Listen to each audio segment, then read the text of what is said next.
All right, good morning. Welcome, welcome. We are going to be looking at solving equations. Now, you've done this many years in a row, but again, we're going to try and help you the best that you can.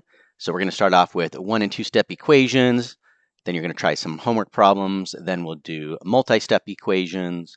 You'll try some homework problems and so on. So, here we go, jumping right in.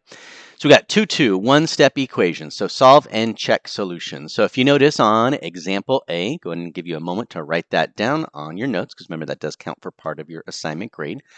You've got an x subtract 7. So our whole goal again is to isolate our variables. So it doesn't matter if it's a complex equation, a one-step equation, you're trying to isolate the variable. Just like when you're at home and you want to isolate from your siblings, your parents, whoever's with you, again, you're trying to isolate, be alone.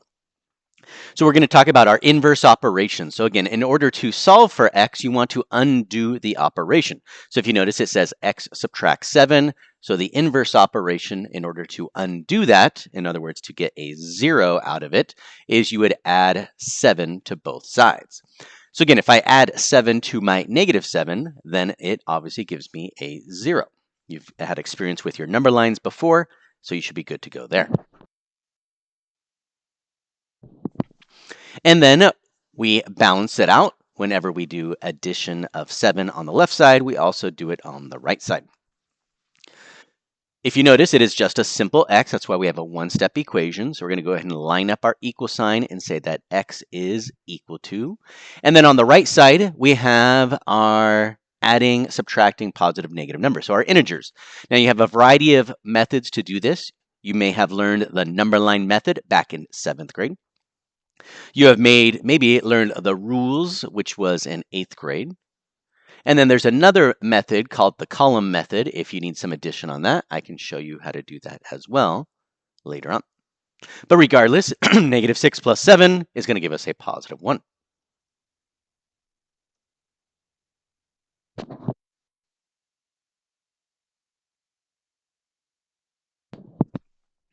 Then, if we were to check our answer, again, checking your answer is really helpful when it's a much more advanced equation, is we would simply take our original equation of x subtract 7 equals negative 6, and the x we think is a positive 1, we would go ahead and place it at the x location. So we would write it as simply 1 subtract 7 equals negative 6. Now, the thing about this is I've had students before, whether in junior high or high school, regardless, they just automatically assume that it works. 1 subtract 7, does that give us a negative 6? So again, you could always check it by using your number line method. You can use the rules method, or some students literally just try and count it out and figure it out if it gives us negative 6. Which it does, which means that x is our actual answer of positive 1.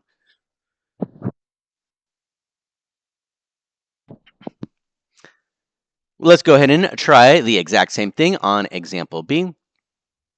If we have a y that is isolated, our goal is to move the positive 3.4. So again, it's called our inverse operations. So in order to undo adding of 3.4, we're going to go ahead and subtract a 3.4. Both sides. Now, if you notice, since we are dealing with decimals, you really cannot use the number line method, really even the column method. So what we would do, again, is the rules. The rules states, again, that if both of those numbers, the 0.5 and the 3.4, have the exact same sign, whether both positive or both negative, then all we have to do is add those numbers together, and then it keeps the sign. If you notice, the decimals are lined up. You learned that in elementary school. So we're going to go ahead and say that y is negative 3.9. Now, the reason I accidentally said positive is because some students misremember the integer rules with the multiplication and division versus addition and subtraction. So a lot of times students get stuck on those multiplication rules where they say, oh, 2 negatives give me a positive. Well, that's only for multiplication and division. So on this one, please be really careful to recognize that it is not multiplication, it is not division, so therefore we have to keep the negative sign. So if we were going to check it again, we would just go over to the side, and at the y location, we would substitute our negative 3.9 at the correct location.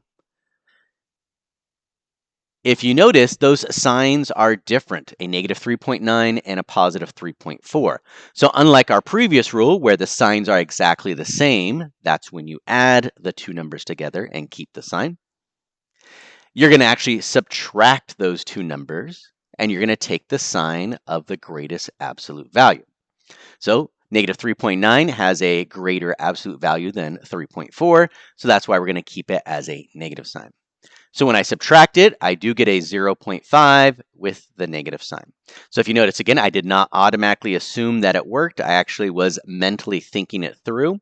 If you need to, you can always go to your margin and structure your subtraction very elementary like, but perfectly fine. Where 3.9 is at the top, 3.4 is below it. You just subtract to get the 0.5, and then you keep the negative sign. So again, one-step equation, either addition or subtraction there. Let's go ahead and talk about our multiplication and division problems. Now again, we want to isolate the variable, so we are focused on the variable, which is negative 15, and then we got the letter B there. If you notice, the negative 15 is attached to the letter B, therefore the operation is considered multiplication. Since it's considered multiplication, we undo it by using division. Always start on the side with the variable. So if you notice, it's negative 15b, so that means I'm going to divide by negative 15 on both sides. Some students always focus on the left, but if you notice the left side, the negative 60, that doesn't have the variable. So that's why we do not divide by negative 60. Now we're going to use our rules. A negative divided by a negative. So negative 15 divided by negative 15, that comes out to a nice positive 1. But we really don't write 1b. We just put b is equal to. And then on the left, a negative divided by negative. If you'd like to, you can use this triangle concept, where you would go ahead and cover up both negative signs, and you would realize that you have a positive sign remaining, which means therefore our answer has to be positive. Negative 60 divided by 15, it does give us a nice positive 4.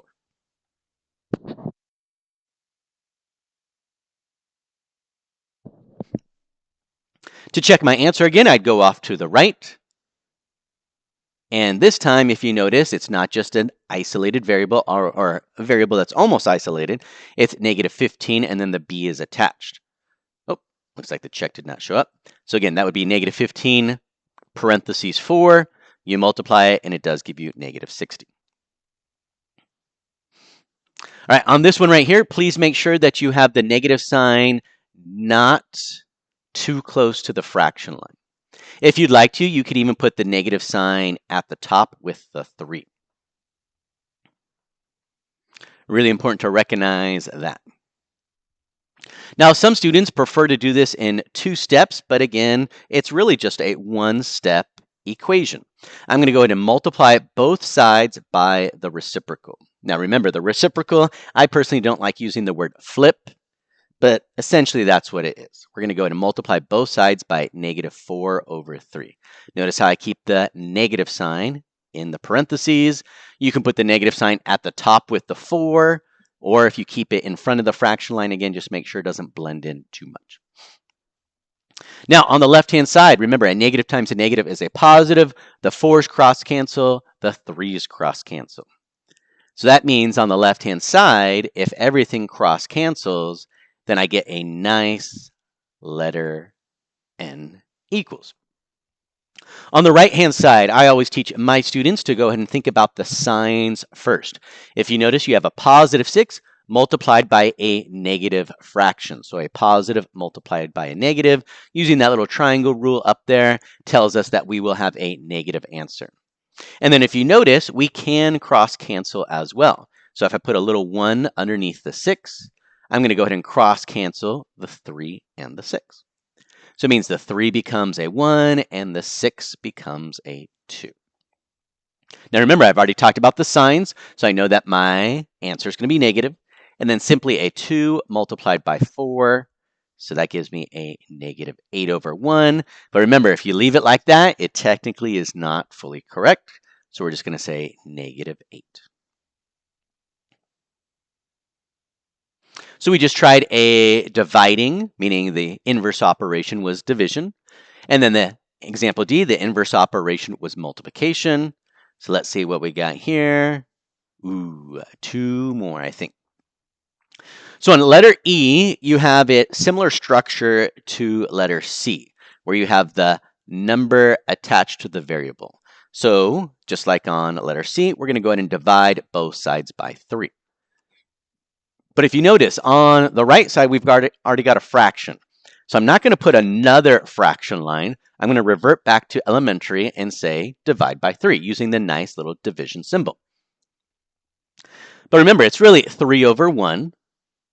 So if I use my correct method of dividing fractions from 7th grade, I like using the acronym keep, change, reciprocal, which means the fraction at the very beginning, the first fraction, negative 2 over 3, I'm going to keep it as it is. The division sign, I'm going to change it to multiplication. And then the second fraction, I'm going to use the reciprocal. So again, keep, change, reciprocal. So that means it's now going to be negative 2 over 3 multiplied by 3 over 1. Oh, sorry, 1 over 3. Because 1 over 3 is the reciprocal. Now, if you notice at this point here, checking to see if I can do any cross-canceling, which I cannot. The 2 and 3 cannot cross-cancel. The 1 and 3 cannot cross-cancel. So it means I just multiply it together.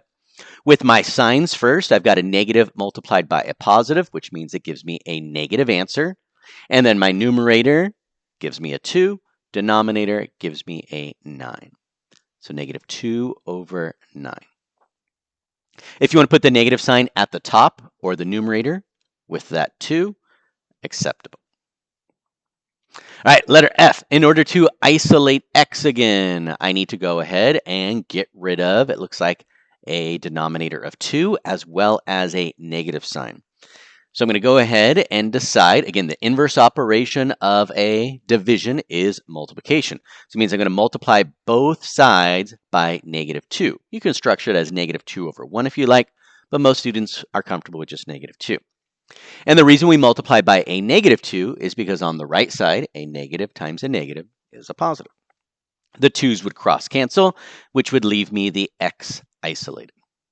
On the left side, if I multiply by the negative 2, then I have a negative times a negative, which is a positive.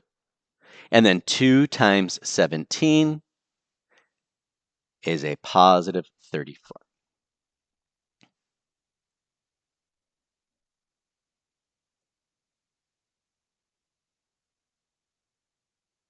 Give you a moment to finish up there. All right. Our last one here. In order to complete this problem, it might be best if we change that negative 1 and 3/8 into an improper fraction. And the method that you learned again in 7th grade is you take your 8 and you multiply it by the whole number, so 8 times 1. And then I'm going to add my numerator. So 8 times 1 is 8, add 3 is 11. So that gives me a negative 11 over 8 with the x equals 2/3. Now, if you notice, it looks somewhat similar to a previous problem. We just didn't have to change the mixed number to an improper fraction at the beginning. So again, on the x side, I have a fraction, which is referring to division. So therefore, I'm going to multiply both sides by the reciprocal. So on the left-hand side, I multiply by negative 8 over 11. Same thing on the right side. On the left-hand side, everything will cross-cancel. And then on the right side, we check for any cross-canceling. 2 and 11, no. 8 and 3, no. So it means I'm going to work with my signs. A positive 2/3 multiplied by negative 8 over 11 gives me a negative answer. Again, you can put that little triangle there if you like. And then multiplying the numerators gives me a 16, and multiplying the denominators gives me a 33. And one more time, if you want to put that negative sign as the numerator, you can do that. Personally, I prefer that when I'm handwriting things out. It makes it just a little bit easier for myself. All right, so we're going to go ahead and pause there. Make sure you got all of those beautiful notes again, because notes do count for a part of your assignments. All right, we're going to pause the video and you're going to receive the first part of your homework. If you notice when you receive it, it is not a ton of problems. You've got a total of 12, not even 12 problems, because you've got just 1 through 8 for you to start with. 9 through 12 is 2 steps. So we're actually going to have the second video help you with that as well. All right, so you're going to be working on 1 through 8.